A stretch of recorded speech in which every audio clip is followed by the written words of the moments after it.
Juan, Buenas noches. chau. Bueno, estamos arrancando QR aquí en Bravo TV en vivo. Bienvenidas, bienvenidos. Hablamos, iba a decir, pongámonos serios, pero esto es serio también, porque es todo real lo que acabamos de decir. Hablando en producción con Guido Bambini, le preguntamos, che, ¿cómo está el tema dólar? Y Guido Bambini dijo, tormenta perfecta. El plan económico del gobierno de Javier Milei sufrió esta semana una tormenta perfecta. Porque el dólar aumentó 55 pesos en una semana, porque superó la media de la banda, de la famosa oscilación entre bandas, y sobre todo la pregunta es qué es lo que viene. Y no dudó Guido Bambini, lo que viene es tensión cambiaria. Y eso implica una enorme cantidad de cosas en un país como la Argentina y sobre todo un gobierno que, bueno, todo lo que hace, incluido el sufrimiento de buena parte de la población, es en función de mantener un dólar bajo. ¿Por qué? Porque cree que su gran bandera, su gran promesa es la inflación. En la Argentina sube el dólar, aumentan los precios y entonces el gobierno siempre pensó con cada uno de los puentes que fue consiguiendo, endeudamiento, cosecha, etcétera, etcétera, blanqueo, siempre fue confiando en que llegaba octubre. Bueno, parece que se le escapó un poco al gobierno el cálculo y Guido Bambini en minutos nos cuenta por qué tormenta perfecta y por qué lo que ve hacia adelante es tensión en el mercado cambiario. Ya está con nosotros Esteban Paulón, diputado nacional de Encuentro Federal. Vamos a hablar con él porque recibió violencia de esa que el gobierno ejerce en la boca del propio presidente, en la boca de sus ministros, en la boca de sus diputados y diputadas, pero también de todo ese esquema, uno diría, paraoficial de comunicación. Mucha violencia. Vamos a hablar con Esteban Paulón, pero nos vamos a quedar en el tema después, porque hoy viene Daniel Feierstein, sociólogo, y vamos a hablar de cómo la violencia está entre nosotros como una manera de hacer política. Y siempre Daniel es alguien con quien nos da mucho gusto conversar, largo y tendido, de esas conversaciones que en televisión se ven bastante poco últimamente. Vamos a hablar con Mariano Hamilton también, porque Mariano tiene su diccionario, el pequeño Milei Ilustrado, y con Martín Granowski vamos a analizar, estamos ya muy cerca, la próxima semana, de la presentación de listas, de alianzas en realidad, en las elecciones de la provincia de Buenos Aires. Vamos a hablar del acuerdo entre la Libertad Avanza y el PRO, pero también qué es lo que está pasando en el panperonismo, en el peronismo y aliados de cara a las elecciones del 7 de septiembre. Arrancamos QR y arrancamos con las voces del día. Hay abrazos que se convierten en declaraciones políticas. Es una declaración de intenciones en tiempos donde la democracia está completamente fracturada. Estamos desarrollando una campaña internacional Cristina libre, como lo hicimos con Lula. Parece que están sacados con que Cristina esté presa. Exacto. Y hoy te tiran caca, mañana te pueden tirar una bomba, ¿eh? Sandra Arroyo Salgado decidió acceder al pedido de prisión domiciliaria con tobillera electrónica. Tipos hasta que pareciera que gozan. Perón tenía una frase que decía que tuviera siempre cuidado con la gente que pisas al subir porque la vas a encontrar al bajar. Pero esto te pasa con el Cabildo, con la Casa Histórica en Tucumán, con las estancias jesuitas. En todo el país hay museos nacionales, todos ellos han dejado de recibir dinero. Una embestida más del gobierno con la salud pública. Es con un solo objetivo, mostrarle al Fondo Monetario Internacional que reduce la planta de empleados públicos. El prestigio del Garrahan se está perdiendo. El sueldo es bajísimo. Y encima el hospital se va a hacer cargo de nuestro sueldo. Nosotros en este momento somos un paciente en terapia intensiva. Hay un pasaje bíblico en el que Jesús se indigna y destrata a aquellos que hacían del templo de su padre un mercado. ¿Qué es lo que te quiero decir?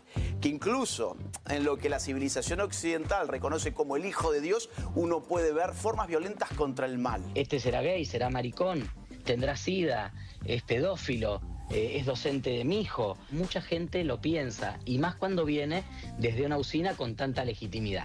Nadie somos malos. La sociedad nos empuja a que cada uno viva de una manera incorrecta. Pero nosotros queremos bendecir la nación y no hay otra mejor manera que estar cerca del presidente. El gobierno liberó el precio de la garrafa de gas. ¿No queda nadie en el gobierno con algún grado de humanidad. Está suspendido el suministro de GNC, la industria, el transporte, los hogares. Yo escuchaba hoy a un dirigente del sector de los transportes que decía, nosotros no seremos gente de bien entonces, los remiseros, los transportistas, quienes queremos trabajar. Eso porque se han cortado las obras que tenían que hacer. Hace 20 años hizo 10 grados bajo cero y nunca se cortó el gas en Mar del Plata. Tu presidente Milei con la motosierra cortó todo. Sí, nuestro presidente. Es tuyo, es más tuyo que mío.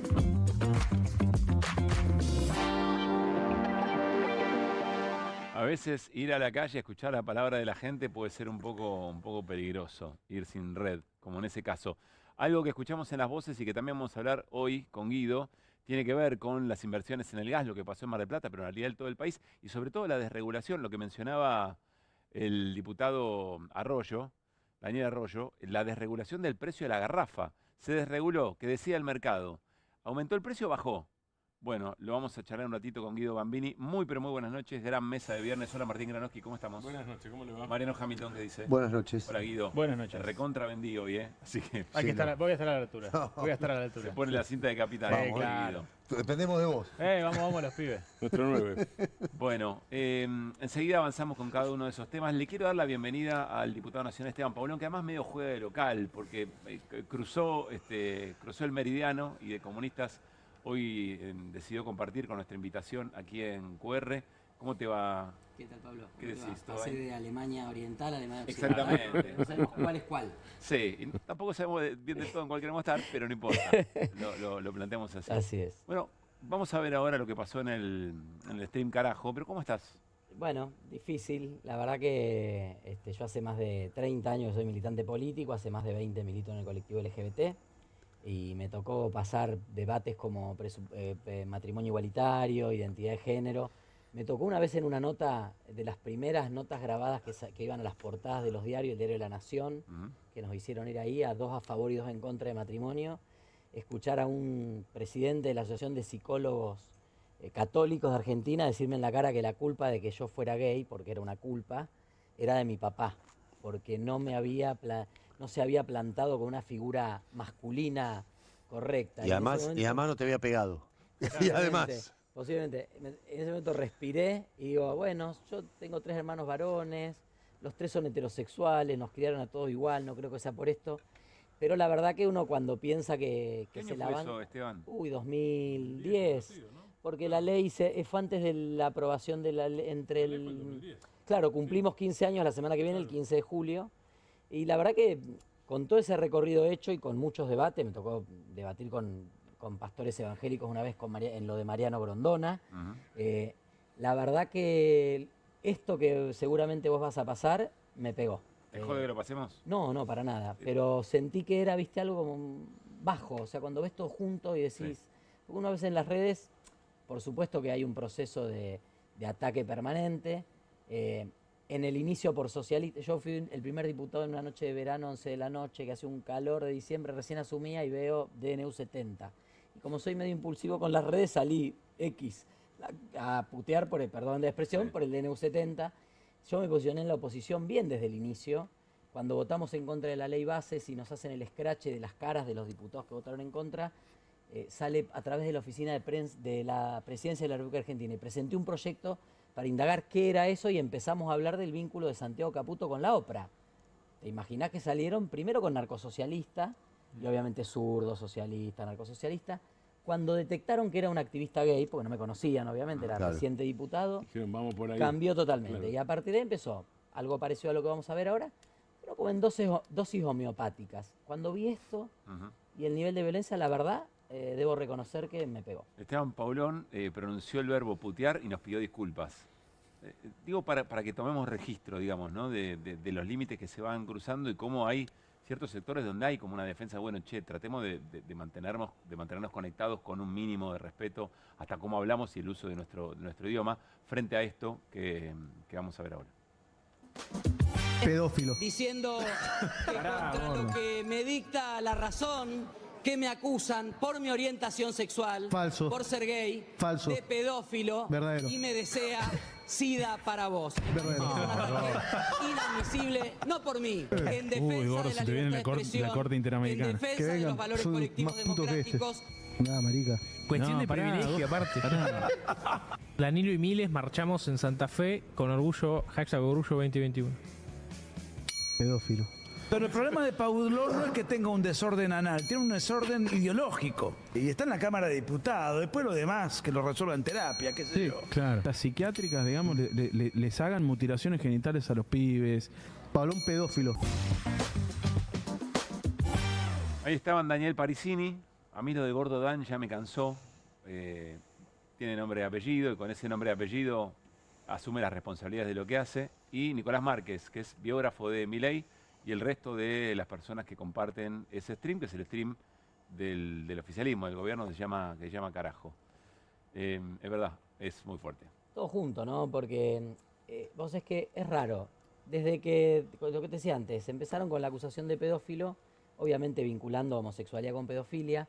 Otro tema recurrente, que yo ya me lo tomo a chiste, era o anuncios de allanamientos en mi casa o pedidos de allanamiento a mi casa, a ver la policía que lo allane para ir a buscar los pendrive y los discos duros, como que yo tendría material comprometedor en pendrive y disco duro, porque como soy gay, ahí hay siempre algo... Sos gay, sos pedófilo, pornografía infantil de mínima. Posiblemente.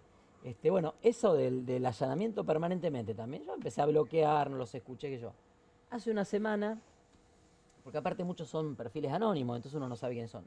Hace una semana, en un posteo o 10 días, en un posteo que pongo en relación al veto de la ley de emergencia Bahía Blanca, pongo la crueldad, que yo, a ver, quien vea mi tele, cualquiera que entra, de 20 posteos en el día, 25 son contra mi ley, o marcando temas, o sentando posición. Digo, bueno, nada, lo de Bahía Blanca nos pareció toda una barbaridad, crueldad, cómo se puede ser tan cruel, tan inhumano con la gente que está recuperando todavía lo que perdió. En ese... Pablo Pasos, vos hablabas de hablar de Daniel Parisini, Pablo Pasos, que en el streaming es Pablo Abrazo, antes era Menem Abrazo, es como el bonachón del grupo. Viste ese que el que siempre está y nos quiere a todos, me contesta, sin mediar, yo nunca tuve vínculo con él, pedófilo, comunista, capaz que porque me ven en el programa, pedófilo, comunista, operador, cara de pelotudo, puedo tener, SIDA para vos. Entonces ya me sonó muy fuerte. Cosa que se dijo también acá, ¿no? También, por supuesto. Digo, porque también es volver a los estereotipos y digo, ¿y con qué necesidad? También el VIH, el SIDA es una enfermedad que ha sido muy estigmatizante para nuestra comunidad y que todavía sigue siendo un peso, ¿no? Mucha gente cree que si sos gay, tu destino indefectible es el VIH o el SIDA. Entonces me molestó mucho. Y a partir de ahí, cientos de perfiles, pedófilo, pero como muy orquestados. Después, al otro día, otro posteo, no sé, Milei, ¿dónde andabas? ¿Por qué te fuiste a no sé dónde? Que yo, pedófilo. De nuevo Pablo Pasos. Tercer día, pedófilo. Entonces le mando una carta, lo empezamos a buscar, a ver quién es Pablo Pasos. Llamativamente, Pablo Pasos trabajó hasta el año 2023 en informática, así que esa pinta que tiene de computadora. Trabajó en informática, está de baja en la CES, desde abril del 2024 no registra impuestos activos en Argentina. Había una vedette que se llama Oriana Junco, que decía, ¿de qué viven? Bueno, yo me preguntaba, ¿de qué vive Pablo Pasos? Posiblemente en los ensobrados de Milei es Pablo Pasos es uno, ¿no? Platita de la CIDE, ampliación presupuestaria de la CIDE. Vive de hacer todo eso que hizo. Cobrando de dinero posiblemente no registrado, porque no es ni monotributístico, ni siquiera disimulan. Entonces, nada, le mandamos una carta documento y una dirección publicada, nunca se notificó, decidimos hacer una denuncia en la ciudad con la ley antidiscriminatoria, que es una buena ley, que es como una contravención, como para ver si acomodaba, porque la intención era... Está vigente, por supuesto. Está vigente, por supuesto, la ley. Y aparte ha habido fallos, Danan, otro de los que ahora está fuera del mundo libertario porque se peleó con Lilia Lemoyne y qué sé yo, Danan fue condenado por hostigar a una chica trans también. Bueno, hay antecedentes con eso. Cuando voy al recinto el miércoles, pido mi cuestión de privilegio y hablo de la libertad de expresión. Ese día había sido Julia Mengolini, le expresé solidaridad en público, en privado y lo vuelvo a hacer. María O'Donnell también cobró y Romina Mangue. Entonces, 3 mujeres, sintomático siempre, ¿no? Con las mujeres, con los tipos muchos no se meten, o por lo menos mi ley. Mi cuestión de privilegio, libertad de expresión. No sabía que en ese mismo momento estaban metiendo la denuncia a Jorge Rial, a Mauro Federico, a Nicolantos y a Fabián Doman, ¿no? Y a Julia también entiendo que hubo alguna presentación. Entonces, nada, yo hago mi cuestión de privilegio y en un momento me sale, porque ahí uno tiene que, en el Parlamento no se lee. Eso que estás contando es lo que agarran después en el stream. Eso es lo que agarran. Claro. Digo, mira, la verdad que también la libertad de expresión para nosotros, porque hay un esquema que quiere generar miedo para que no digamos lo que queremos decir. Sí. Y en mi caso, a partir de un posteo, no lo nombro. O sea que también acá cola de paja, decíamos en el barrio. No lo nombré. Hay un tuitero que habitualmente va a carajo, ni siquiera dije la misa. Podría haber sido alguno de los 3 funcionarios económicos que tienen un programa fijo en carajo, ¿no? Pero no, era este. Bueno, ahí rápidamente, apenas lo digo, aparece un tuit que me contesta, sé que me estaban buscando, y dice, quiero agradecer la solidaridad a todos los que me apoyan ante la denuncia y persecución del diputado Esteban Paulón por mis dichos. O sea, él víctima. Sí. Bueno, entonces, ese mismo, Pablo Paso. Increíble. Toman el video y hacen la reacción en vivo. Nosotros, para las redes, decimos, uno de los compañeros que trabaja conmigo me dice, che, armemos algo, y vos le contestás, viste, como para las redes. Claro, cuando lo vimos, imposible. Entonces, yo me quedé bastante mal. Y la verdad que dijimos, no, mirá, acá no va a denuncia de la ley de discriminación. Esto es para una denuncia penal por calumnias e injurias y aparte una cautelar que vamos a presentar en la semana contra Carajo y Daniel Parisini para que se abstengan de nombrarme vinculándome a delitos sexuales. Porque lo que ellos dicen pedofilia, porque yo con algunos logré interactuar en redes, es la implementación que yo hice de una política pública en el marco de la Ley de Identidad de Género, legal, hace 13 años legal en Argentina, de acompañamiento de familias que tienen hijos e hijas trans, que es un momento muy difícil. No es ni amputación, ni mutilación, ni medicación, como se dice. Es acompañar para la escuela. Primero no es pedofilia. Vamos a aclararlo. Eso básicamente. Claro, Segundo, es una política de acompañar a la escuela, etc. Entonces, no, pero vos porque pervertís a los niños y les obligás la orientación sexual. Bueno, nada, decidimos ir a la justicia. La verdad que medio azarosamente una periodista parlamentaria, Débora Durieta, lo sube hoy a la mañana temprano. Jairo Estraqui en el programa me lo menciona, dice, mirá, me llegó este video, lo vi, ella lo sube, me escribió, yo me levanto a esa hora, así que me escribe, veo, dice, me indigna, no sé qué, lo voy a subir, compartilo. Y bueno, ahí se generó una bola donde la verdad es que tengo que decir que así como ha habido una solidaridad enorme durante todo el día y más de 52 legisladores y legisladoras de todos los bloques de la Cámara de Diputados, menos La Libertad Avanza, PRO, UCR, Unión por la Patria, por supuesto, Coalición Cívica, el FIT, el bloque Encuentro Federal, Innovación Federal, todos los bloques acompañaron, menos La Libertad Avanza, también palo a palo con las agresiones, que ya no las leo obviamente porque aprendí la lección después de ver este video, porque muchas son de perfiles que son anónimos, pero siguen golpeando. Claro. Cuando decís me pegó, ¿qué quieres decir exactamente? ¿Que te impresionó? ¿Que te qué? Que hoy te dio miedo. Que hoy a las 7 de la tarde me largué a llorar de angustia. Porque no termino de entender una angustia que no es por mí. Porque yo tengo una banca. Y el miércoles pude defender la libertad de expresión y pude decirle a este que lo iba a denunciar. Y el martes hay comisión y seguramente voy a ir y van a estar mis compañeros, mis colegas, y me van a abrazar, como me abrazaron en un proyecto de declaración, me van a abrazar personalmente. ¿Pero en quién pensás para angustiarte entonces? Pienso en mi propia historia, pero pensándola en muchos pibes y pibas que en la misma hora en que me estaban diciendo cualquier barbaridad, estaban entrando a una clase en la universidad, estaban llegando al club, estaban volviendo a su casa con la familia, estaban encontrándose con amigos, estaban llegando a un edificio, al consorcio, y hay alguien que los mira y dice, ¿será? ¿Será pedófilo? ¿Vivirá con VIH? Pienso en un docente de patín, donde un papá, una mamá puede querer llevarse a la... O sea, a mí me pasó cuando yo ya era visible, en una época que cuando me fui a vivir solo, tenía una vecina que tenía 2 nenes chiquititos y cada vez que coincidíamos en el ascensor me los escondía. Los agarraba de la mano y los pasaba, muy sutilmente los pasaba para atrás. Después cuando estaban los nenes era divina ella, súper simpática.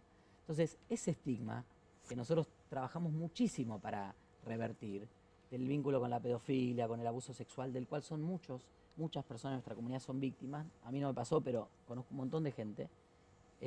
Y perpetrado principalmente por personas heterosexuales. Entonces, digo, Milei dijo gay pedófilo en Davos en enero. Yo le hice una causa penal por eso, que duerme el sueño de lo justo algún día cuando Milei caiga. ¿Dónde está? ¿En qué? Ahora no me acuerdo, después te paso el dato, pero está ahí como en etapa de dormir en algún cajón. Se armó una marcha el 1 de febrero, la gente salió a la calle masivamente. A partir de esa marcha que fue tan contundente y del repudio social, todos estos hacían cola para explicarnos que Milei no había dicho lo que dijo, que no había dicho que éramos pedófilos. Pausa, porque lo teníamos, de algún lado todo esto viene, o de alguna manera esto se habilita. Milei en Davos, que es lo que generó después esa gran movilización que menciona Esteban. Esto fue en 1 de febrero. Febrero de... No, Davos fue 18-19 de enero. Enero del 2025. El último Davos. Fue noticia en todo el mundo el caso de 2 americanos homosexuales que enarbolando la bandera de la diversidad sexual y fueron condenados a 100 años de prisión por abusar y filmar a sus hijos adoptivos durante más de 2 años. Quiero ser claro que cuando digo abusos no es un eufemismo, porque en sus versiones más extremas la ideología de género constituye lisa y llanamente abuso infantil. Son pedófilos. Bueno, me cuenta Juli Romero, nuestro productor, que en este momento vuelven a pasar un tramo de la nota que hiciste con Ernesto esta mañana e insisten con esto que acaba de decir Milei. De fondo, el plafón, el sustento, es esto que dijo Milei en el foro de Davos y que tuvo una reacción. Ahora, esto hasta los propios analistas pro Milei, que existen, analistas políticos y periodistas muy pro Milei, en su momento dijeron que esto había sido en contra del propio gobierno. Criticaron a Milei por ese discurso. Porque decían, el año arrancó mal porque Milei arrancó contra Milei. Y era este discurso. ¿Qué quiere decir con eso? ¿Por qué lo señalas? Porque es daño autoinfligido de Milei al principio y quiere decir que están insistiendo en eso. Si insisten en eso, yo no sé por qué, pues no estoy en la... Pero ahí viene otra cosa. Sí. Tenemos muchas más preguntas sobre esto con Esteban. Un ratito hablamos con Daniel Freistein sobre la violencia. Pero da la sensación que hay algo que retroalimente, es decir, que en algún lugar esto es buscado, no es una casualidad, hay una decisión tomada porque en algún punto entienden que le funciona. Funciona para intentar recuperar algo de iniciativa en el debate público y es raro que Milei no haya reingresado todavía. Ahora, lo que dice Martín es tal cual. Yo lo vi muy de cerca porque yo no soy el único diputado abiertamente gay, de hecho el proyecto de resolución lo impulsó el diputado Maximiliano Ferraro, que es otro de los diputados gay de la Cámara, hay otros 2 diputados abiertamente gays en la Cámara, pero digo, sí soy el primero que viene del movimiento activista, yo fui presidente de la Federación LGBT. Claro. Entonces, cuando pasa esto, obviamente los medios me miran con particular atención y me tocó muy de cerca ir a debatir a muchos medios con ellos. Debatí con Cerimedo en el programa de Romina Mangel, debatí con Nahuel Sotero en el programa de Domingo a la Noche en TN, que está Franco Merculiani, debatí con otros que me han cruzado en las radios en esas 2 semanas, y el gobierno entendió que se había equivocado y fue en fade out en el debate. Porque les pintás la cara.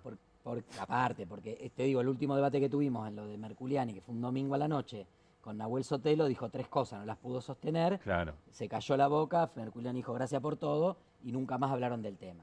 Sí es cierto que ello les puede servir para ocupar algo sin involucrarlo al presidente. Yo cuando fue lo de Davos, lo de Milei en Davos, había dicho un poco usando una figura humorística también y intentando provocar, digo, Milei se equivocó, se metió con las maricas. Y ahí empezó su declive, porque digo, las maricas somos bravas, ¿no? Nos defendemos, estamos muy organizadas, hemos sobrevivido a todo, hemos sobrevivido al nazismo, al golpe. Ahí es donde yo quisiera poner el acento, ¿no? O sea, la lucha que ha sido larguísima a través de los años, te diría décadas, y hasta te diría siglos. Sí, por supuesto. ¿Cómo se puede entonces frenar esta avanzada? Porque no es que empezás de cero en la discusión o en el debate público, empezás con un camino recorrido, pero de pronto parece como que todo hubiera ido para atrás a foja cero, ¿no? Entonces, ¿cómo podés agarrar esta situación para hacerla más virtuosa y no que pase lo que dijo Pablo recién, que digan, bueno, a ellos les conviene, por algo les suma? Bueno, a mí me chupa un huevo si le sumo o no le sumo, disculpando la expresión, ¿no? Está muy bien. A ver, 2 cosas. Primero, yo estoy convencido, y creo que la marcha del 1 de febrero fue eso, hay un 70% de la sociedad argentina que apoya a la diversidad, que apoya a los derechos humanos, que salió cuando fue el 2x1 de la Corte, que salió el 1 de febrero. Ese 70 es un poco disperso, porque está desde el que va a la marcha del orgullo y viva la banderita, al que no le molesta tener un vecino gay, al que si su hijo, sobrino fuera gay, lesbiana, lo va a entender y lo voy a querer. Digo, La sociedad tampoco es que es mágica. Está como el que Capusotto, que se va al baño. Claro. No, mi hijo. No, sí, bueno, a ver, obviamente. Que públicamente lo acepta, pero en el baño llora y dice, no. Porque la sociedad, Mariano, nos sigue educando con una expectativa de heterosexualidad. Digo, yo cuando hablé con mis viejos, no es que decían, viva, ahora tengo una excusa para ir a la marcha del orgullo gay. Fue, pará, vos tenés 3 hermanos, y esto qué es, y qué va a pasar de tu vida, y te vas a quedar solo, vas a poder formar familia. Trae a los otros 3. Claro. Después, obviamente, las familias lo entienden, y en el caso de mi familia, muy amorosamente nos abrazó, y obviamente yo tuve un casamiento con toda mi familia, con mi abuela, con el abuelo de mi marido, bailamos con los peques de la familia, hicimos una fiesta como cualquier fiesta, ni matrimonio. Ahora, ese 70 es como un poquito disperso, porque siempre los que estamos de ese lado de la vida somos un poco dispersos y a veces nos cuesta poner un acuerdo. El otro 30, que es el núcleo duro. El núcleo duro, y que hoy escuchás, el otro día me contaba una persona, no voy a decir, que tuvo una reunión con un empresario importante de Argentina y le dijo, y si Milei no la arregla acá que vuelvan los milicos, digo, esto que circula en algunos sectores está bastante más consolidado y hoy está legitimado por el discurso de Milei. Entonces, se escucha más fuerte. Esa voz se escucha más fuerte que nosotros. Eso nos puede hacer pensar que hoy está mucho más fuerte esa posición que la otra. Y Mariano, vos decías, qué oportunidad. Yo lo vi en febrero, lo vi en enero, lo vi en febrero. Yo tengo una actitud pedagógica en la vida. Creo que tenemos que hacer, estos hacen pedagogía del odio y de la discriminación. Nosotros tenemos que hacer pedagogía de la sociedad democrática. Entonces, tenemos esta posibilidad, esta herramienta, que una marica, una torta, una traba en un barrio no la tiene. Yo la tengo que aprovechar para decirle a esa gente que la sociedad es algo que hay que construir esta sociedad democrática, que es mejor la sociedad democrática. Tenemos que explicar eso y tomar. Ellos, lo que pasa es que tienen una actitud pedagógica un poco violenta y nosotros somos un poquito más de la forma, pero yo no me resigno. Yo creo que nosotros tenemos que lograr gritar sin alzar la voz, que se nos escuche sin alzar la voz. Que se entienda. Que se entienda. Claro, no lo que hacen ellos, porque yo, viste, si no tengo razón me pongo a gritar y vos no vas a poder hablar, claro, y me quedo con la mía. Sí. Hay que decirle, hay que ser nítido, hay que ser claro, hay que tener una idea.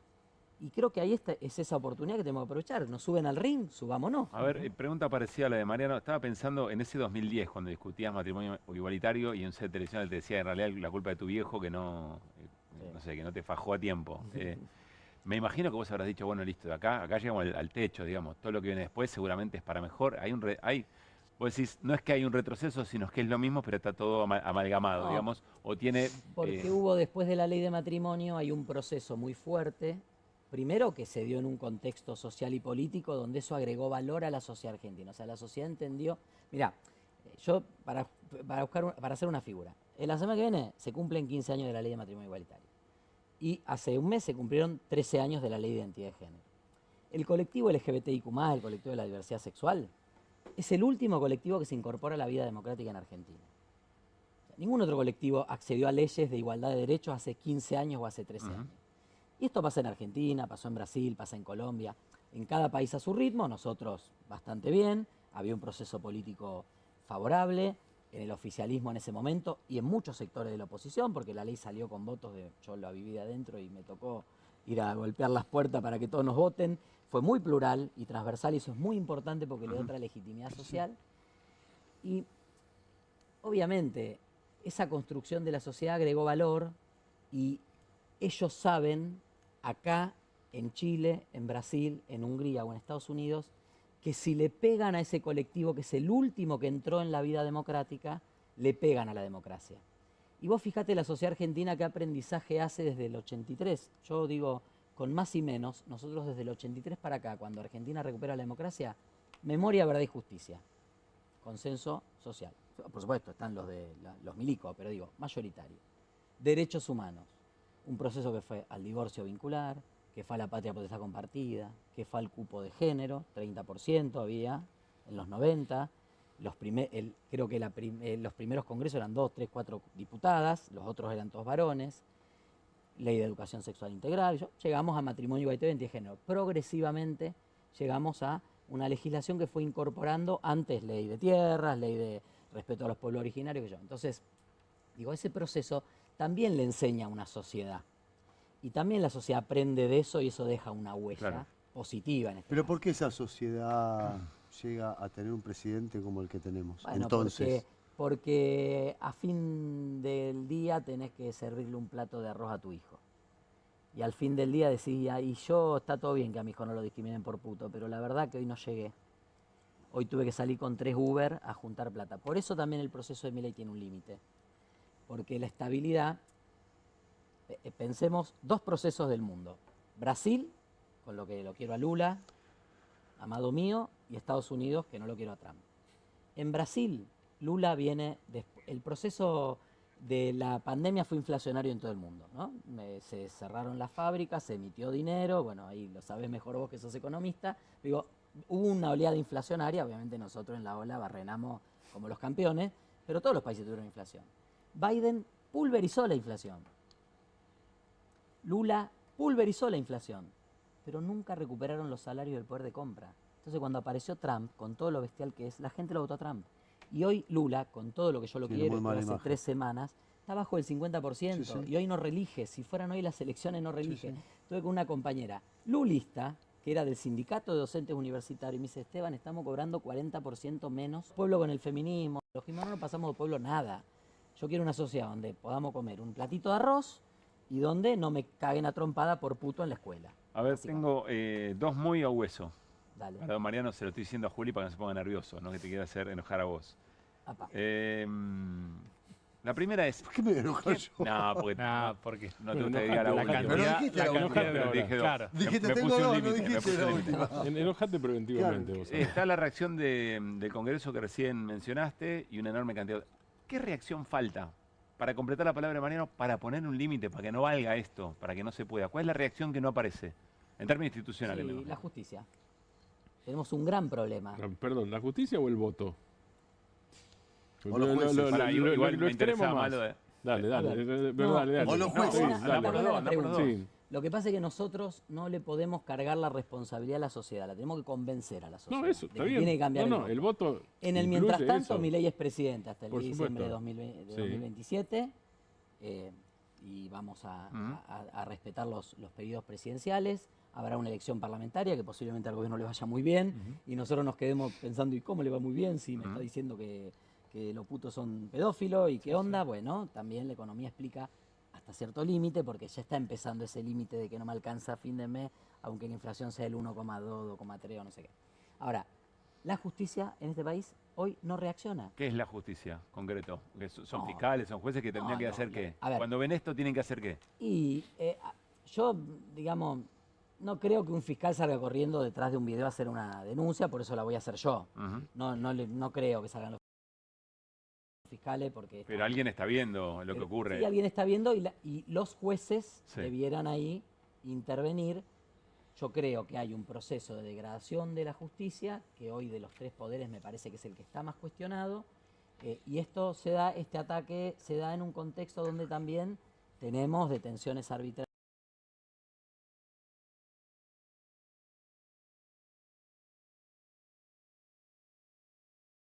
como la de Alesia Abigail, tenemos un procedimiento delirante por una contravención municipal del municipio de San Isidro. Yo digo,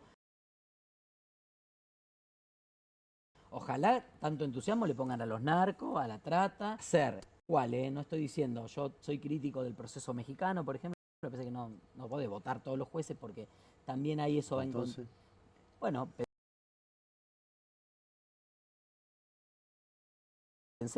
pensémosla colectivamente, pero la justicia tiene que tener controles que tienen que funcionar. Mirá, nosotros venimos... ¿Pero por qué el Poder Ejecutivo puede ser electo y el Poder Legislativo puede ser electo y los jueces no? El Poder Judicial podría ser electo en algunos estamentos y en otros no. Habría que pensarlo.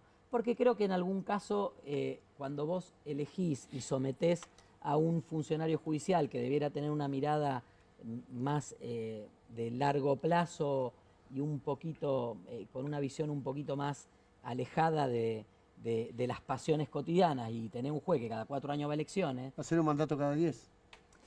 Bueno, discutámoslo. Yo creo que, por ejemplo, algunos fiscales o algunos cargos en la justicia se pueden elegir. No iría a una reforma como la mexicana de todo, donde aparte votó el 20% de la gente. Ya que citaste Brasil. Última y tenemos que cerrar. Sí, citaste Brasil. Sí. Buena noticia, no mala. Olvídate de Lula ahora, que está efectivamente mal, aunque está haciendo, pero va a recuperar, está haciendo una reforma impositiva en este sí. momento. Sí. Así que está con eso. Bueno, pero no importa, no hablemos de Brasil de ahora, sino de antes. Lo que vos contás es el principio Bolsonaro. Exactamente. Claro, exacto. Es exactamente el principio Bolsonaro. El miedo en las universidades, el miedo en la calle, miedo. Lo viví, fui yo participé en seminarios y un día en un seminario en la Universidad de Porto Alegre yo iba a hablar de relaciones internacionales y me dicen, queremos una clase sobre el miedo. Digo, yo no soy especialista en miedo, no importa. Entonces el profesor, que es un argentino, Andrés Ferrari, me dice, es que los alumnos tienen miedo. Entonces estuve 2 días juntando cosas y hablé sobre el miedo y sobre la historia del miedo y sobre el nazismo, etcétera, etcétera. Bien. A los 2 años se había terminado eso, a los 2 años de Bolsonaro, no al final. Y al final resulta en el voto, por eso te lo digo. Sí. Pero se había terminado antes, en un momento, porque se perdió el miedo. Y acá, acá estamos clave. empezando a ver un proceso de eso. Ahora digo, para ir al ejemplo que vos dijiste, yo en Brasil me llamé Jean Willis, un diputado abiertamente gay del partido del PSOL, un partido de izquierda, que terminó exiliado. Yo no quiero terminar como Jean Willis exiliado, claro, ni quiero ser Mariel Franco, terminar con un tiro en la cabeza. Menos todavía. Pero digo, ese proceso, a Jean Willis le empezaron con esto mismo. Sacó una campaña, Bueno, yo creo que esto rebota porque... Haddad en las elecciones del 2018 le inventaron lo mismo que te inventaron a vos con fake news y campaña de trolls. O sea, hoy estamos hablando de una campaña fake news contra Julia Mengolini que armó un video deepfake de ella teniendo sexo con el hermano. Entonces, hoy a la tarde hablando con Mónica Fey, mi compañera de bloque, Mónica me dice, habría que hacer un video agradeciendo los apoyos, que yo, no sé qué, y clarificando un par de cosas. Pero usan. No, yo digo, lo voy, y ella, y su preocupación, ¿no? De una persona que tiene más años en la política, y dice, y viendo a ver cómo hacemos para prevenir, por ejemplo, que te inventen un video. Digo, mira, si me inventan un video, me lo inventarán, ¿qué va a hacer? Lo pueden hacer igual. Lo que sí a mí me deja tranquilo, y esto obviamente muy en términos personales, es que como tengo 30 años de militancia, de trayectoria y he recorrido un montón de espacios, la mayoría de la gente que está en los ámbitos de la elección pública que me conoce sabe quién soy y eso me deja tranquilo, diría mi padre, que ya no está. La pero trayectoria. Que no te educó bien, ¿eh? No, el que no me educó bien, a ver, el que me hizo gay. Última vez una palabra. No te voy a jamás te preguntaría quién es el que te contó que estuvo con un empresario y que dijo, si pierde Milei, pero sí quién es el empresario. No puede ser. El rubro. Es industrial. Bien. Me dejas decir una sola cosita, muy cortita. Vos tenés 30 años de militancia. Yo te quiero decir algo. Hace 15 años, cuando salió el matrimonio igualitario, yo me desperté al día siguiente, salí a la calle y dije, vivo en un país mejor. Y la emoción que yo... hiciste homosexual, ¿no? No, y la emoción que yo sentí al otro día de cuando salió esa ley, cuando tenía piel de gallina de la felicidad que tenía, porque decía, vivo en un país mejor. Y entonces te quiero agradecer a vos como militante. Gracias. Porque ese es un mérito tuyo, no mío. No, de un colectivo muy grande. Pero, ¿sabes? Te cuento una. Cuando se aprobó la ley de identidad de género, yo era presidente de la Federación LGBT. Se aprobó también 4 de la mañana, como todas estas leyes. Me llama a las 9 Víctor Hugo Morales, que estaba en Continental todavía. Entonces me saca Esteban, y si te queremos pasar mensaje de la gente. Y llama una señora, que podría haber sido mi madre, tranquilamente, y dice, yo quiero decir que estoy tan contenta porque se aprobó esa ley de lo del género. Yo no tenía idea, pero era un derecho que se había conquistado y le pasó lo mismo que te pasó a vos, Mariano, de sentir que estábamos en un país mejor. Muy lindo, Mariano. Hermosa charla, Esteban. Gracias por haber venido. Gracias a ustedes. Bueno, vamos a cambiar de tema. Quiero contarles que ya está en línea Rafael Klexer, es dirigente del Movimiento Popular La Dignidad. Vamos a hablar con él porque le queremos preguntar qué es lo que está pasando en los barrios con el precio de la garrafa, en medio del frío y en medio de un país que efectivamente se le corta el gas. Pero para darle un contexto a eso, Guido Bambini nos va a contar qué es lo que está pasando en términos de suministro, de producción y con la desregulación del precio de la garrafa. Y tenemos esta portada, miren. Gas del Estado. Está muy bien. Está muy bien. Está muy bien. Sí. No necesita mayor traducción. La verdad que sí. Es muy buena. Así se llamaba hace muchos años, ¿no es cierto? Así se llamaba. Hace muchos años. Les contamos a ustedes que quizás son niños y niñas que había una empresa del Estado que se llamaba Gas del Estado. La empresa total se llamaba creada por Perón. Bueno, ahí está. Ahí está. Bueno, Guido, a ver, ¿por dónde arrancamos y enseguida charlamos con Rafael? Bueno, ahí está. Ahí está. Bueno, Guido, a ver, ¿por dónde arrancamos y enseguida charlamos con Rafael? Bueno, digamos, traje, además de la noticia de hoy, de la desregulación del gas licuado del petróleo, que son la desregulación de las garrafas, lo que viene pasando con respecto al gas natural en general, al GNC en la Argentina y el desabastecimiento que hemos tenido, la menor producción que significó tener que cortarle el suministro a parte del norte del país y también a Mar del Plata. Tengo la primera placa en donde podemos ver, digo, ¿por qué pasó esto? Bueno, básicamente porque no se hicieron las obras que se tenían que hacer, básicamente. Digo, ahí lo vemos muy claramente, el gasto en obra pública del Estado Nacional. Hay que compararlo con el 2023 porque en el 2024 no se hizo obra pública. Digo, claro, crece contra 2024 porque no se hizo. Comparás con el último año en que se hizo. Claro. La caída es de 82,6% en términos reales. Eso es todo. Es todo, sí, no se hizo obra pública. Casi cero. Es gasto de capital, aparece en el presupuesto, es casi cero. Claro. Es acumulado hasta mayo, que es cuando tenemos datos, enero a mayo del 2025. El dato es encontrar la obra que se hizo, o sea, encontrarle el 17%. Claro. Bueno, esto significa no haber hecho el segundo tramo del gasoducto Néstor Kirchner, que va de Saliqueló a San Jerónimo, en la invencible provincia de Santa Fe.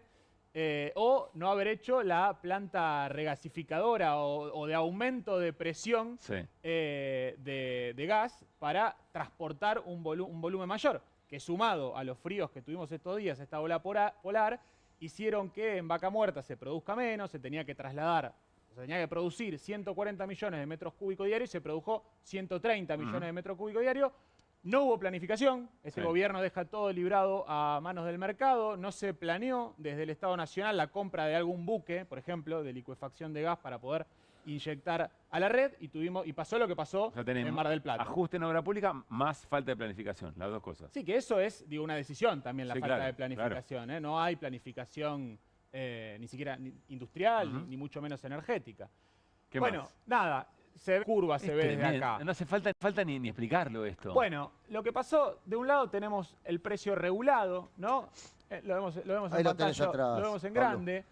Como hasta noviembre, previo a la asunción de Milei, que asume en diciembre, la garrafa pasa de 1.000 pesos a la zona de 3.500 pesos, ¿no? Un precio regulado por la Secretaría de Energía, que ponía un tope máximo para las garrafas de 10, 12 o 15 kilos.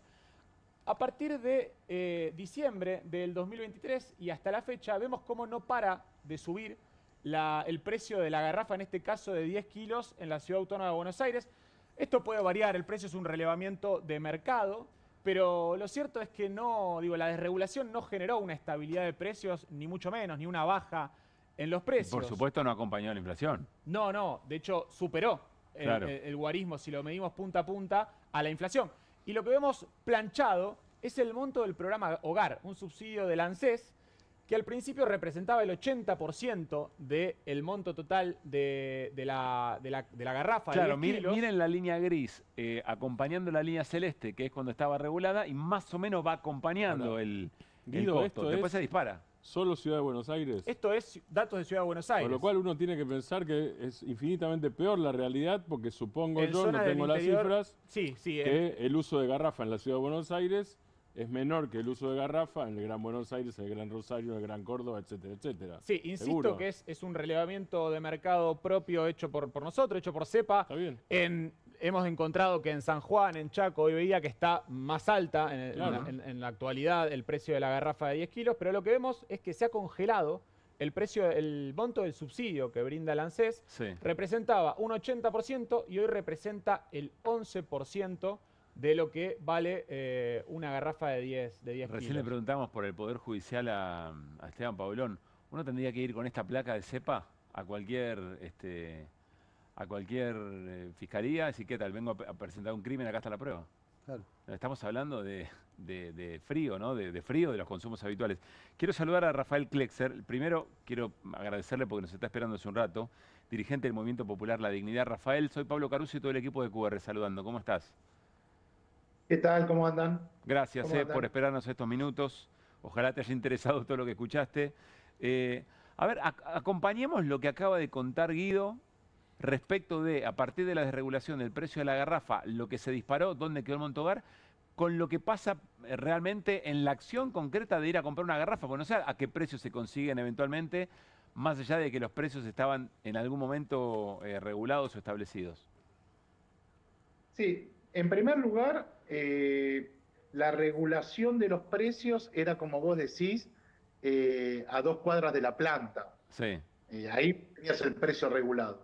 Después lo que va pasando, como siempre, en la cadena de comercialización, los intermediarios se van quedando con la parte del león, entonces vos encontrabas un precio en planta y el doble en los barcos. En la esquina del barrio, claro.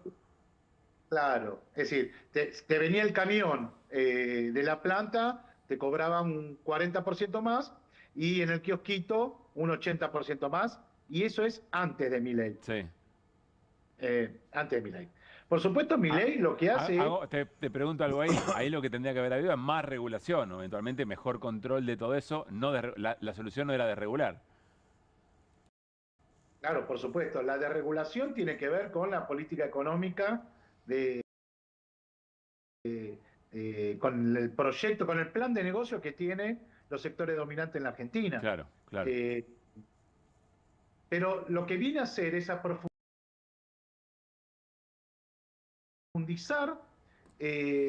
lo que nosotros llamamos, o lo que se maldice, pobreza estructural. Se maldice porque la terminamos naturalizando. Pero lo cierto es que la falta de inversión en gas domiciliario viene de hace décadas. Todo el norte argentino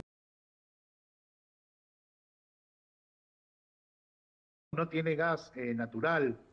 Y el conurbano bonaerense,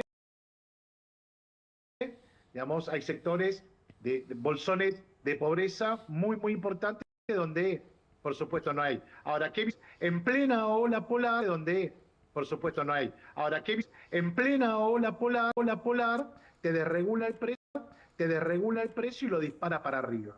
¿Por qué? Porque no vas a encontrar una solidaridad social, una función social en una garrafa cuando... Yo no creo que es como decís vos recién, no es que necesitamos no más regulación, necesitamos declararla la función social de la garrafa, para que se entienda, ¿no? Una garrafa claro. de 10 kilos, para poder tener una política alrededor de soberana con el gas domiciliario, etcétera, etcétera. Las regulaciones también tienen, de alguna forma, por la historia argentina, lo que nos dicen que tiene fecha límite, digamos, tiene de alguna forma los acuerdos de precios, las regulaciones, tiene que haber una política que transforme la matriz, que de alguna forma termine siendo un derecho y no un parche que cuando viene un gobierno lo cambia, después viene otro y lo mejora un poquito y otro que hace como que. Lo cierto que el pato de la boda termina siendo el pueblo que se está cagando de frío, que no accede a la garrafa, que le queda muy lejos un precio más barato, que ahora la va a tener que pagar 25 lucas, como sale en la provincia de Buenos Aires, en el kiosquito de la provincia de Buenos Aires, y aparte, vos sabés que hay una pelea histórica entre las violetas. Hoy los medios de comunicación estuvieron mucho con Extragas, que son esas violetas, esas garrafas violetas, que tienen un poquito de arena, entonces pesan un poquito más. Los vecinos mueren por una YPF. La YPF es la que de alguna forma ordena, sale un poco más cara, pero te termina sirviendo mejor porque te dura 20 días y no 15 como la otra, claro, que tiene teóricamente 10 kilos igual. Lo cierto es que es insostenible. A esto se le agrega que también le sacaron el subsidio a la leña en el sur. Digamos, no es solamente que desregularon la garrafa, sino que le sacaron el subsidio a la zona desprotegida, que ahí ya no es garrafa, es directamente la leña. Digamos, no sé, San Martín de los Andes, por ejemplo, o Junín de los Andes, que vendría a ser donde el dormitorio obrero de los laburantes de San Martín de los Andes, claro, ahí es todo con subsidiada. Eso se borró todo. Martín. Rafael, buenas noches. ¿Cuántas garrafas necesita una familia de 4 personas por mes para cocinar y calentarse, aunque sea moderadamente? Calentarse no se puede, es imposible. Calentarse te llevas comer y calentarse una semana. Entonces los compañeros se tiran a la leña, a la salamandra, todo eso. Es imposible. Mucho eléctrico, ¿no? Por supuesto. Mucho eléctrico. No, con gas es imposible. Estamos hablando de la de 10 kilos, ¿no? Es la común. Sí, la pantalla puesta en la garrafa, eso es algo de hace 20, 30 años atrás. Eso no existe más. Imposible. Y con electricidad tenés el precio de la electricidad más, si la instalación es mala o débil, salta la instalación. Además que es imposible de pagar. Claro, en invierno tenemos, el invierno es el pico de cantidad de incendios, por ejemplo. Claro. Rafael, quiero hacerte una última pregunta en función de todo esto junto, digamos, ¿no? Porque vos mencionabas, bueno, lo que tiene que ver estrictamente con la calefacción, con tanto leña, la garrafa, etcétera, etcétera. Pero después tenés caída de los salarios, acción con tanto leña, la garrafa, etcétera, etcétera. Pero después tenés caída de los salarios, tenés destrucción del empleo. Lo voy a decir de una manera, después me voy a repetir. Dale. ¿Por qué no hay quilombo? Yo me pregunté, recién estamos cenando, estábamos hablando lo mismo, pero del Chaco.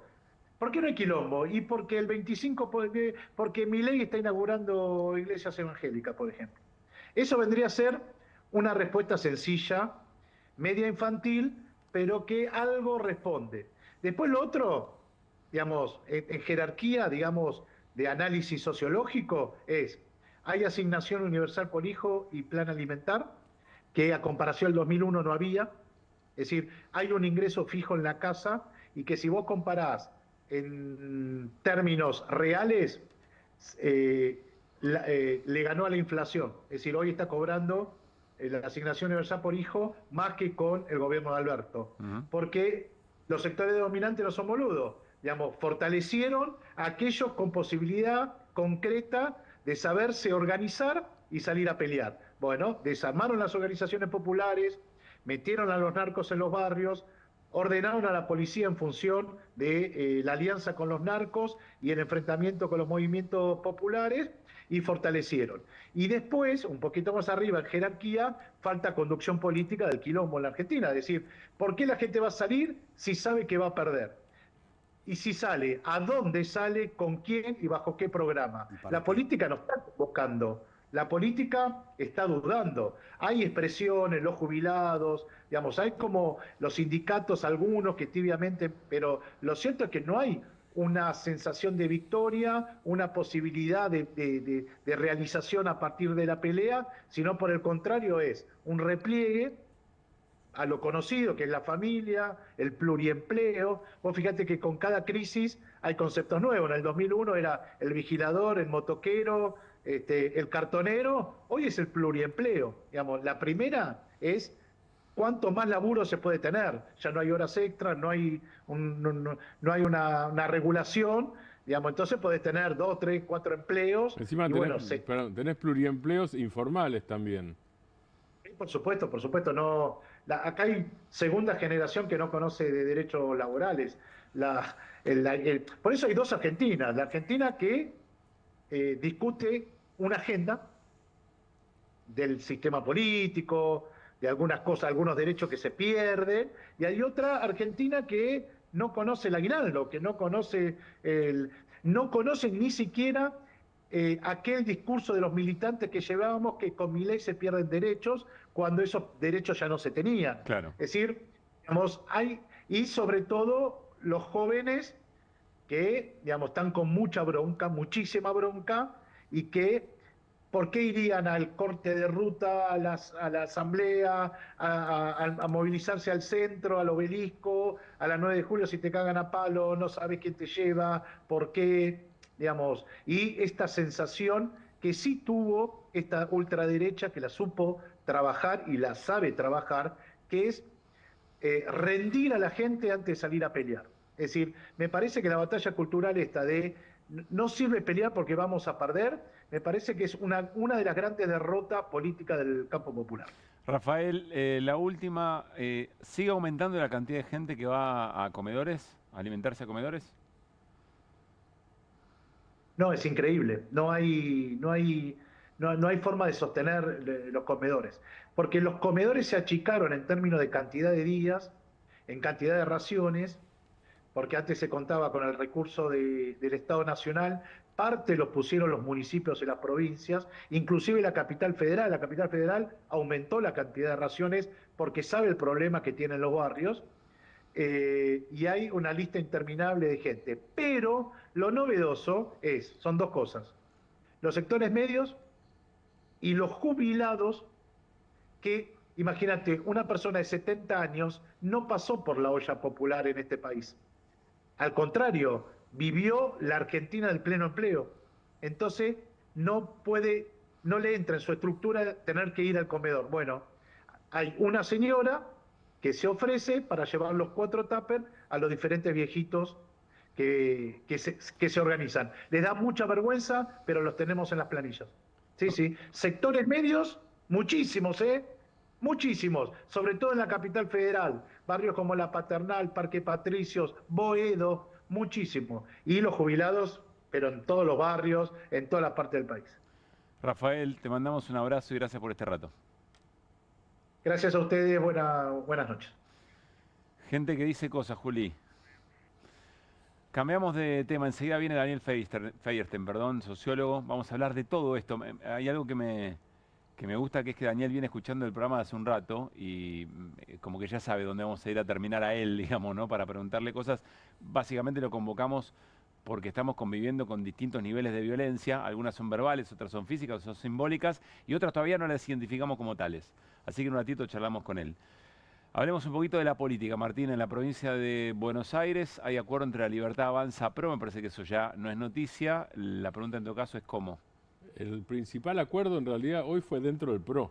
Ajá. Digo, Cristian Ritondo, que es presidente del PRO en la provincia de Buenos Aires y presidente del bloque de diputados nacionales del macrismo, o del PRO, no sé si el macrismo, vamos a empezar a diferenciar un poquito las cosas, consiguió en un congreso del PRO de la provincia violetizarse. ¿Por qué digo esto? Digo, a ver, ¿se acuerdan de la frase esa de a la violeta? Este es un frentismo a la violeta, porque un frente no es. En realidad la violeta es que parece, pero no es. Bueno, Sí. no va a ser un frente. Es la Libertad Avanza con gente del PRO, no es Ajá. exactamente un frente. La discusión, en todo caso, ahora va a pasar a ser el porcentaje. Pero Ritondo convenció, hasta ahora tiene el acuerdo del PRO de la provincia de Buenos Aires, Ritondo sigue siendo el PRO, ¿no? ¿Sí? Bien. Es un PRO cada vez más violeta, sigue Sí. siendo el PRO. Lo que hizo para seguir siendo el PRO justamente es convencer a una buena parte del PRO, la mayoría, a una buena parte del PRO, y eso es lo que se aprobó esta tarde, de ingresar a una alianza, por eso yo pondría la alianza entre comillas, por eso digo que es un frente a la violeta, es, aceptar la sumisión respecto de la Libertad Avanza a cambio de un porcentaje no establecido de cargos todavía, porque no empezó la negociación. La negociación empezará... ¿Negociación? donde... ¿O claudicación? No, va a haber negociación. Es una negociación donde una parte... Claro, arranca la baja, exactamente. Eso es una de las características. Dice Juli que tenemos la palabra de Ritondo hablando de, cómo van a ser la elección de los nombres y de las listas y de los nombres. A ver. Cuando se pone alianza y se pone cuál es el límite, que lógicamente es con el gobierno de la provincia de Buenos Aires, digamos en la oposición al gobierno provincial, y algunos me preguntaban por qué no decía con la Libertad Avanza, porque puede ser con la Libertad Avanza y puede ser con otro partido. Si nosotros ponemos el nombre del acta, no podemos autorizar a ese tipo de alianza. Así que hablamos, estamos haciendo un repaso de cómo estamos en los distritos, cómo estamos en los distritos que gobernamos, así que vamos a seguir trabajando el fin de semana y lo que queda, hay que pensar que para las alianzas es el miércoles que viene, pero todavía para las listas faltan bastante. En ese sentido, ¿qué es lo que se tiene que trabajar de acá hasta el miércoles con la Libertad Avanza? Por lo menos la idea mía es quedar en una lógica de algunos nombres que entendemos que tienen que encabezar listas tanto en los distritos como en alguna sección electoral, donde estamos viendo algunas posibilidades. Pero digo, la verdad que no estamos discutiendo, estamos buscando los mejores nombres, los que más representen a esta alianza entre la Avanza y el PRO. ¿Y el sello Ritondo? El que más rinda. Traduzca, el sello seguramente tendrá como mínimo la palabra libertad y no la palabra PRO, primera parte de la traducción. Lo que dice Ritondo, refiriéndose a las fechas, es que el 9 de julio, esto es para cualquiera en la provincia de Buenos Aires, vence la inscripción de alianzas. Y el 19 de julio, dentro de muy poquito, hoy es 4, o sea que dentro de 15 días, 2 sábados más, sábado a la noche será, que va a ser fiebre de sábado a la noche, seguro eso, porque cierre de alianza es así. Ahí no es cierre de alianza, sino cierre de listas Hay que directamente. explicarlo. Es cierre de hay que listas. explicarlo. De fiebre de sábado por la noche hay que explicarlo en estos tiempos. Sí, ¿no? es así. Está muy bien. Sí, sin explicación. Sí, Usted, Tantas cosas. Déjelo pasar así. Búsquenlo en Google, che. Déjelo Lo que pasar se así. googlea no se pregunta. Exactamente, pero dice 9 de julio, cierre de alianzas y nombres en todo caso, y 19 de julio, que es lo más importante. Nombre de las alianzas, decís. El nombre de las Sí. alianzas, 19 de julio, que es lo más importante para cualquier fuerza política, es quién integra las listas, quiénes son los candidatos de ¿Vos esa decís alianza. que la palabra libertad seguro está? Sí. Yo creo que la de Avanza, para mí no se queda atrás tampoco. No, puede ser perfectamente. Y por ahí está la quizá, puede aparecer. Y la libertad avanza con Ritondo como nombre, así ¿Y el me parece color? una cosa por el ¿Y el estilo. color? ¿Y el logo? Violeta. Violeta. Si es que hay color, si es que hay color es violeta. La que más rinda, dijo. El que más rinda. Y el que más rinda no es el amarillo, ya está clarísimo. Vuelve Porque Grindetti... Vuelve Ritondo a la reunión del Price, listo muchachos, los tenemos. Hemos hecho mejor. Vamos a decidir lo que más rinda. Ganamos.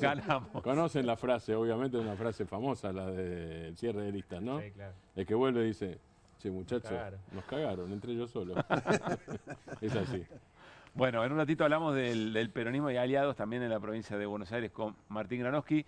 Nos vamos a ir a una pausa. Al volver, Daniel Feierstein, sociólogo, vamos a charlar con él sobre varias de las cosas que estuvimos conversando aquí en el programa y varios temas más.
Muy bien, seguimos al aire con QR hasta las 12 de la noche y se suma a la mesa, como les dijimos, Daniel Feierstein, es sociólogo. Enseguida vamos a charlar con Guido Bambini, porque Guido Bambini dice, che, tormenta perfecta para el gobierno respecto al tema dólar. Se le va de las manos el dólar al gobierno, tensión cambiaria por venir. Enseguida vamos a eso también. Hola Daniel, ¿cómo estás? Muy buenas noches. ¿Cómo están? Buenas noches. Gracias por venir. No, Nos alegró mucho que pudieras escuchar por lo menos un tramo de la charla con Klexer, con Rafael Klexer. Y te estábamos comentando fuera del aire que habíamos hablado con Esteban Paulón y la violencia que recibió. Queremos preguntarte cómo estás pensando la violencia con la que convivimos. En varios ejes vos elegí por dónde arrancar. El primero lo preguntó Mariano, ¿cómo se construye un límite? El segundo es la violencia como una manera de construir política, evidentemente, y eficaz.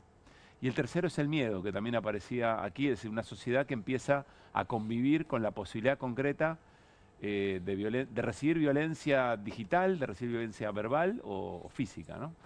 Por donde quieras arrancar, Daniel. A ver, yo creo que efectivamente vamos viendo un creyendo, ¿sí? O sea, un creyendo.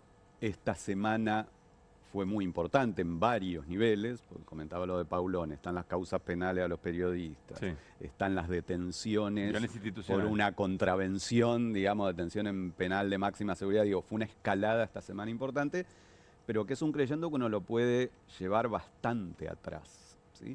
Y entonces me parece que es por ahí la pregunta de Mariano que decían de antes, interesante, de ver, bueno, cómo uno empieza a desarmar esa lógica, y hasta ahora no vemos una actitud, o por lo menos yo no veo una actitud de poder pensar acuerdos para intentar parar ese creyendo, ¿no? Yo creo que es un creyendo que empieza, yo lo veo ya de una década atrás, te diría, o sea, yo lo veo muy fuerte desde el periodismo, empieza desde una transformación del periodismo. Cuando Milei y se va desplazando, claro, y se va desplazando y va jugando. El efecto Milei implicó un salto muy alto, pero un salto muy alto de un creyendo que venía ocurriendo, y que lo que me preocupa es que aparece en algunas fracciones políticas de la oposición la idea de que se debiera responder con una lógica similar. Entonces, desde los Che Milei hasta la lógica de empezar a decir, si eso garpa, entonces eso se enfrenta de la misma manera,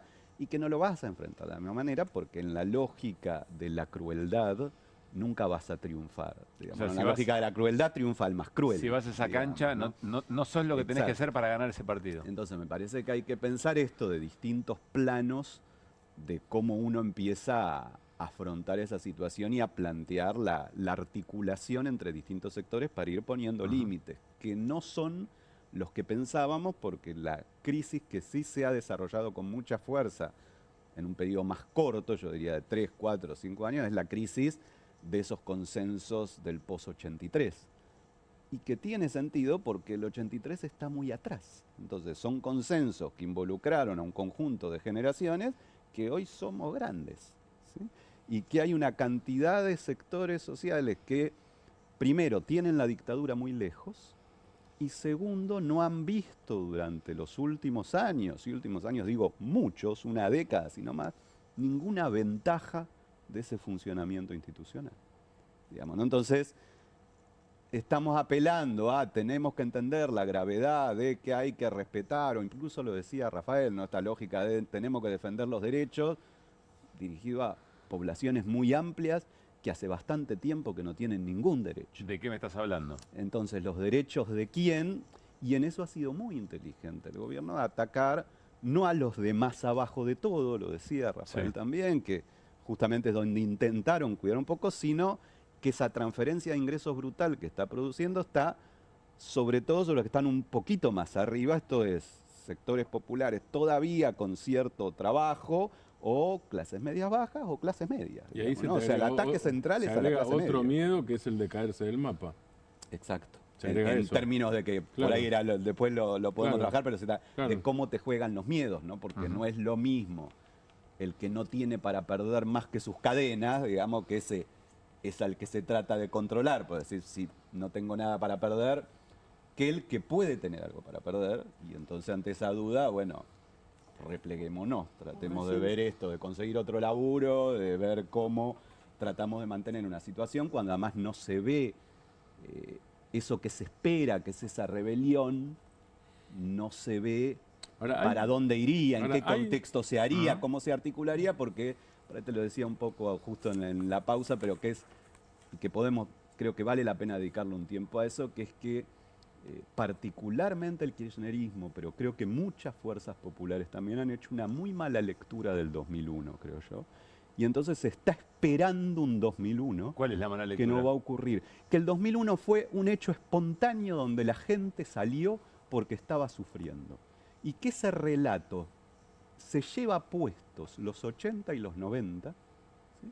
Que fue toda la construcción de organizaciones, movilización, articulaciones sociales, que permitió aprovechar y producir ese 2001. Entonces, esa idea de una espontaneidad que la gente sufre y se revela, entonces ahora la gente está sufriendo, se va a revelar, no ocurrió en el 2001 y no va a ocurrir. Vos ves a sectores de la política que está esperando que se quiebre el vínculo con Milei y salga. Está esperando que a Milei le vaya mal, en un punto.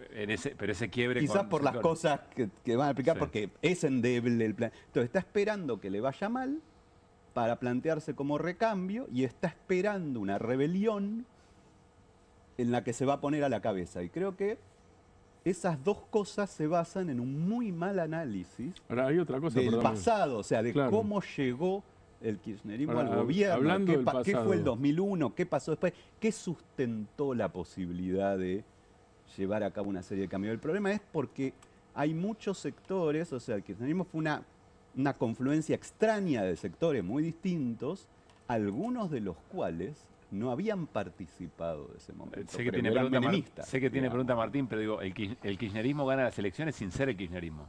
Es decir, lo que conocimos como kirchnerismo se construyó después. Se construye después con una lectura muy inteligente en ese momento, pero no gana muy inteligente no gana que con el concepto kirchnerismo que hoy conocemos. Exacto.